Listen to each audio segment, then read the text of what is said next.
In AD 2020, the comet virus raged across the Earth. A wide majority of humans were infected, and eventually, they zombified. The antibody that was invented under emergency research can only prevent the remaining 10% of human population from being infected but could not cure those who were zombified. The government of every country joined forces, and established a colossal underground city named Charles within a short period of time. Within the enclosed biological circulation system, mankind living underground, begin a new era. And in this era, three main fields have developed rapidly: information technology, brain science and virology. Charles Calendar, CC, year 124, in a certain forest. A throbbing pain in the head, and ears ringing. Sean frowned, pressing his hand on his forehead. Something warm and moist seeped through his fingers. He opened his eyes to look closely. It's blood. Suddenly, he heard a terrifying scream coming beside him. Only then, Sean recalled. Their aircraft had crashed during their first exploration in a virgin forest, due to invasion on the pilot's brain, causing his complete loss of judgment, where he even failed to alter the aircraft control to manual mode. The huge impact during landing caused Sean to bump his head on the side window, leading to a short moment of unconsciousness. By the time he woke up, he can clearly see the overwhelming fear on everyone's face, including the two seniors beside him who are usually placid. Sean's side of the window landed on the ground. He could not see a thing. And when he turned his head to the other side of the aircraft, he froze.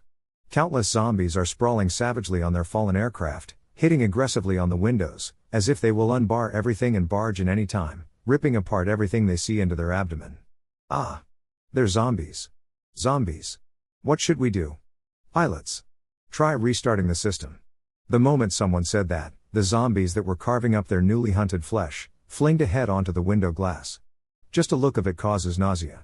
The food was once a pilot. Ah! A young apprentice by the window went hysterical.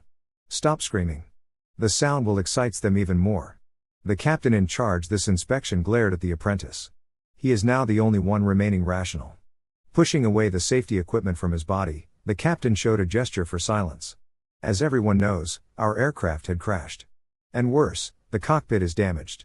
Not only did we lose 2 pilots, but also the possibility to restart the aircraft to depart from ground. But fortunately, this door stands between the cockpit and the cabin we are in. These zombies may look scary, but they are not strong enough to break through this door. This is because they are only level 0, the type of zombies that exist as majority in this world. They seem fearsome, and slaughter mindlessly, but their mobility are close to human, aside from their ability to heal swiftly. Captain White's words gradually soothed the anxiety of the apprentices. We have a total of 12 people, and calculating from this, the oxygen reaction device within this cabin can last for another 6 hours. And in this 6 hours, everyone, refrain from speaking, keep calm, to prevent the increase of oxygen consumption. If we are lucky, Research Base may send out special task forces for investigation after noticing they have lost contact with our aircraft, then we will have the chance to survive. Is everyone clear? All of them nodded in understanding and kept quiet.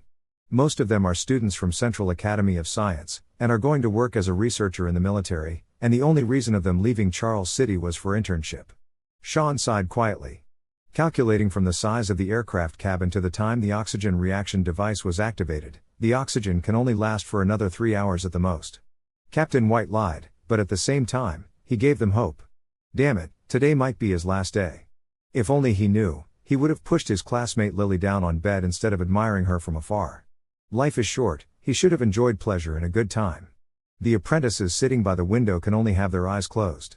The cabin is highly soundproofed, so they could not hear the sound of the zombies banging and pounding on the bulkhead, nor can they hear their monstrous roar. However, with just one look at the window, one will have a sleepless night. Or, whether they are able to survive through tonight is still unknown. Sean was silently counting. 1, 2, 3. 3,600, an hour passed, the special task forces has yet to arrive. From noticing their missing aircraft to tracing their location, if an hour is still insufficient, perhaps the base does not have planned to send someone for rescue. Sean smiled wryly. He felt a little rueful that he only got a B in the academy grade test. If this aircraft are filled with Class A students, he reckons the special task forces would have arrived long ago. After all, talents are the most valuable resources. The temperature within the cabin is rising, and the apprentices started unfastening their collars. This means the oxygen is depleting, perhaps, they may not even last for 2 hours. Maybe we should open the door. And escape. Are you kidding? I would rather suffocate here than to be torn apart out there. But there's are no buts, waiting for rescue is the only right choice. When you have the door ajar, you won't even have the time for a breath of fresh air, the door will be thrust open by zombies. After listening to Captain White's words, the cabin fell into dead silence. The air was getting thinner, and it is clear that everyone was having difficulty in breathing. Death was closing in, step by step. Time passed, and suddenly, a faint sound of aircraft engine was heard from above. Students who were in the midst of losing conscious woke up, staring blankly from the window. A flash of sharp edge of a blade was all they can see. Followed by zombies being cut into pieces, with their brown mucus splashing all over the place. A zombie's head was sent flying and landed on the window glass, leading to a ridiculous scream from the student sitting by the window. Captain White let out a long sigh.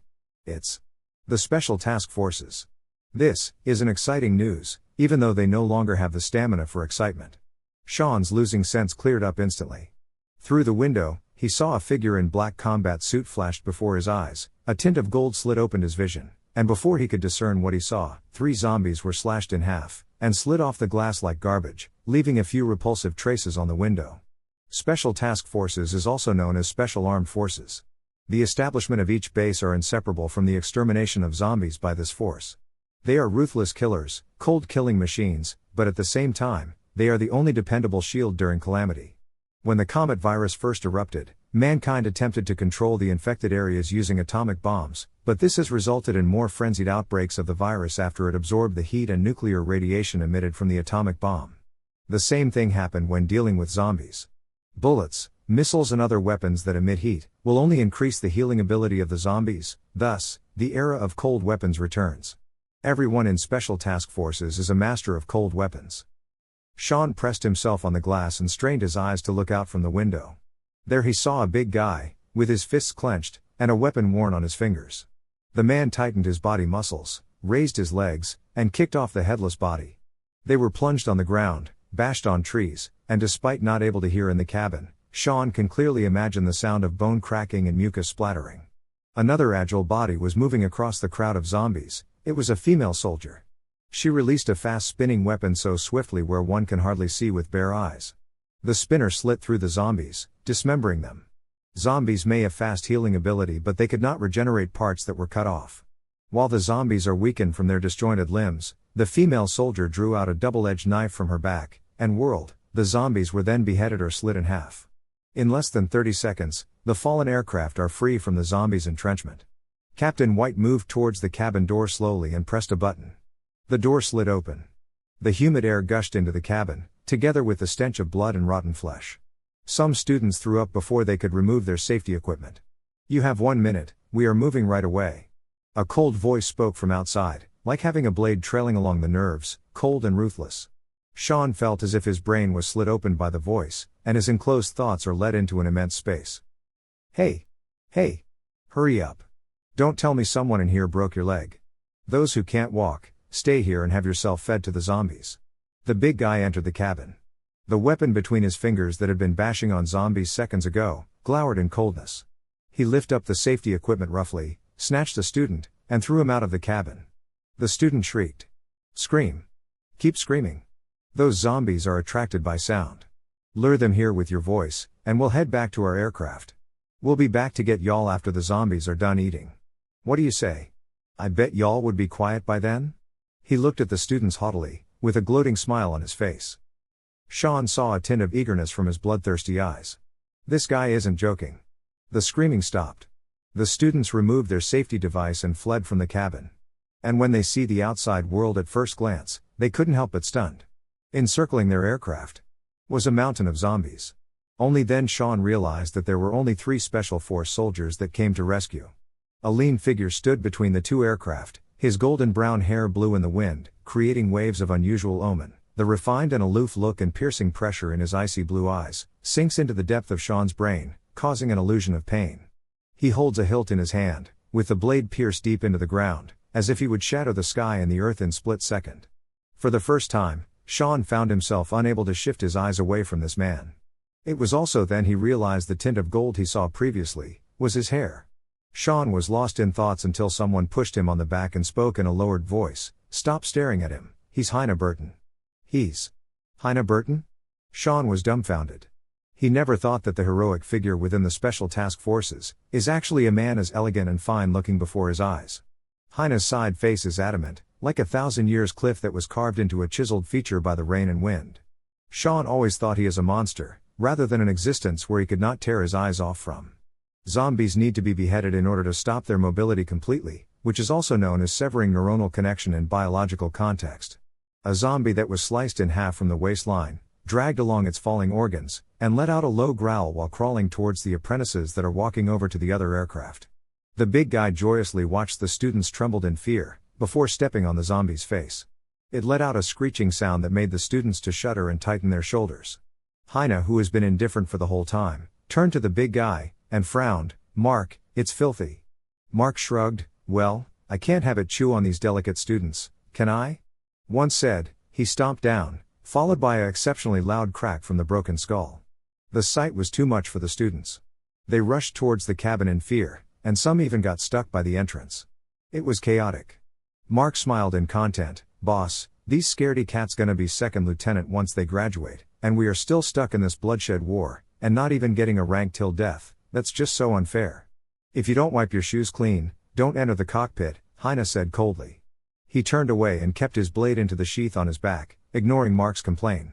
"Lad, if you continue to stare at Colonel Burton, I'm gonna rip your eyes out and feed them to zombies." The female soldier in neat short hair show her hostility to Sean. She seems not older than early 20s, the black combat suit outlined her exquisite figure, as well as a faint trace of explosiveness wielding within her body. If she was to punch Sean in his head, he has no doubt that his brain juice would burst out. "Oh, sorry." Sean quickly lowered his head and followed the others into the aircraft. The female soldier was the first to enter the cabin. Mark was standing outside of the cabin, cleaning his shoes with the disinfectant from the fallen aircraft.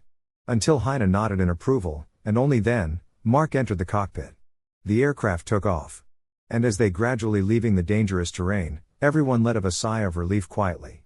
As Mark said, countless zombies eventually mobbed to the site of the plane crashed. They stretched out their arms and jumped, trying to drag down the distant aircraft. It was a blood-curdling sight.